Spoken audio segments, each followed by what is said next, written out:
नमस्कार जय जगन्नाथ मुझे डॉक्टर आदित्य खड़ंगा एवं करेन्टली मेडिकल ऑफिसर अच्छी सीएससी 4 छक एंड एटा गोटे बहुत भल जिनस कराला जोटा कि बहुत दिन रू पेंडिंग थिला तो तापे मु उपमुख्यमंत्री एवं टाटा स्टील को धन्यवाद देवा चाहिए एवं लोकों सुविधा ये कराई बहु मात्रा आम चाहूँ कि लोक या माने उपभोग करंतु एंड यार यूज करंतु बहुत मात्रा रे कहीं एटा सुलभ मूल्य प्रोवाइड करा जाउची एंड डेफिनेटली एटा बहुत बहुत टाइम रो लोकंकर विनती थिला कि सर एटा अवेलेबल करा जाऊ एंड से मैंने गुहारी करते आम उपमुख्यमंत्री पाखे भी तो से जिनसा आज पूरण आज्ञा मूल्य देवाक पड़े कि सुलभ मूल्य माने बाकी जोटा मार्केट रे जो चार्जेस नौकरी कम मूल्य कृष्णचंद्र स्वाई पूर्वतन सरपंच बाहाना ग्राम पंचायत तथा आरकेएसर मेंबर आज गोटे सौभाग्यर दिन जहाँ ये 4 छक अंचल मेडिकल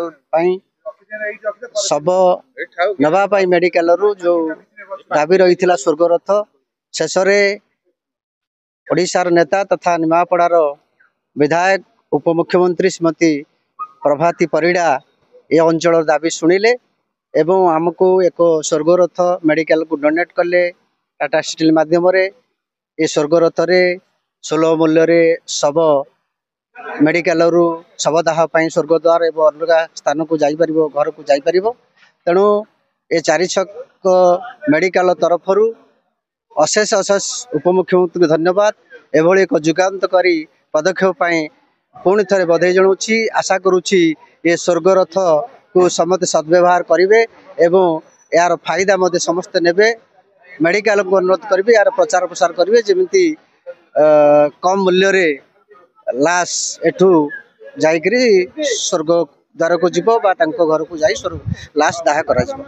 मंडली आज एक ऐतिहासिक दिन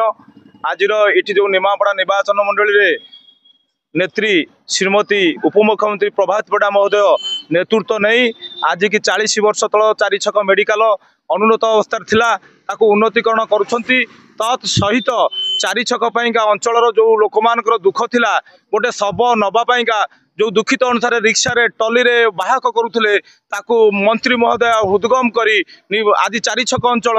दुख निवारण करिथवारु मु श्रीमती प्रभात परिड़ा महोदय को धन्यवाद अर्पण करुच्ची। आउ 4 छक मेडिकल प्रथम शव उद्घाटन करी आज 4 छक अंचल 4 छक स्वास्थ्य मेडिकल ठारू अस्तरंग करज जा प्रथम शव जाइथिबारु मु याकू अंतर सह धन्यवाद अर्पण करुच्ची एवं 4 छक अंचलवासी तरफनु